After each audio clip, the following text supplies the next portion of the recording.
So guess what? It's Thursday, and we like to start Thursdays with something we fondly refer to as the jargon of the day. This is when we take on one word, one phrase, one acronym. We try to figure out what in the hey nani nani are those experts talking about, because I don't know about you, for me in the beginning, the jargon was the most overwhelming thing. I was like, seriously, I have to learn all this other new stuff, and I have to learn a new language. And sometimes it's so tricky because we have a word like today's where we've heard the word elopement before, and we all have an idea of what that is. But what it means within the context of autism or the context of autism and ABA, it can be vastly different. So we try to give you the actual definition, which sometimes we usually like to make fun of it, not today's. And then we give you the working definition, which a lot of times the experts break out into hives when they see our working definition, but it's something that helps us to begin to understand what it is without having a degree in advanced psychology, right? So today's term, and I could not believe it, Traven says that he doesn't think that we've covered this term before, and this was shocking to me. If we did, apparently it's been a long time. So today's term is elopement. And as I said, we've all heard this term before. I grew up in upstate New York, and whenever somebody said elopement, everybody said Niagara Falls, because it was where people went to elope. They went to go there to get married, and that's what I thought elopement meant. And the first time that somebody was talking to me in a very serious conversation about the fact that my child might elope, I was like, what are you talking about? He is 3. He is not going to Niagara Falls to get married, right? And I make light of this, but it's the most serious subject, right? So let's take a look at what our actual definition of elopement is. Elopement is when an individual with cognitive challenges or special needs wanders, runs away from, or leaves a safe environment without notice or permission.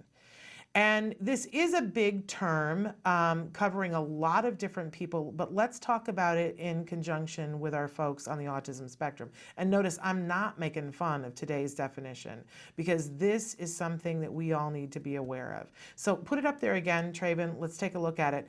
Notice that it doesn't have an age limit on it, right? Because the truth of the matter is that we have senior citizens who have Alzheimer's who are eloping.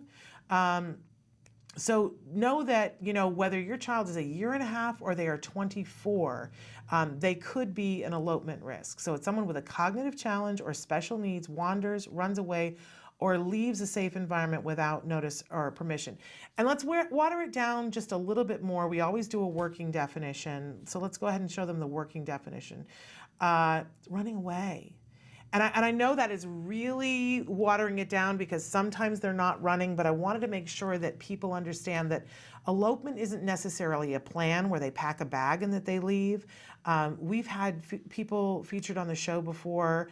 The wonderful Romario Snow, who is a wonderful, intelligent young man who is on the autism spectrum, but when he is around something sensory-wise that makes him feel unsafe, he runs. He is a runner. He's run the LA Marathon.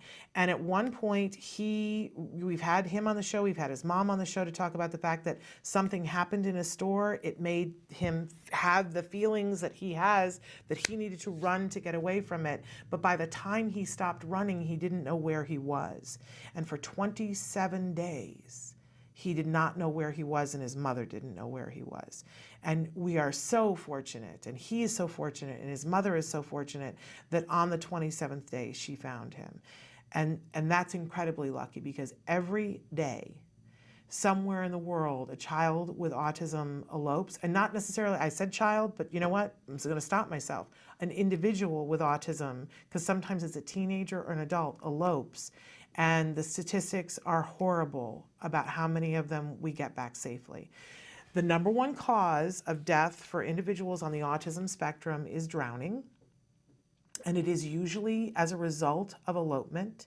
And the number 2 cause of death is being hit by a car, which is usually in the process of elopement. So this is a very serious subject, and when somebody is talking to you about the individual in your life that you love as a potential elopement risk, it is important that we not get squishy about it and think that somebody's going to Niagara Falls. This This, I love Dr. Jonathan Tarbox, and he came on the show once and he said, I wish that caregivers of folks on the spectrum would realize that if your child could talk and if your child could say to you, when given the chance, I'm going to elope, what would you do? And that's what we should do. So we're going to talk a little bit about that, but this is an important term.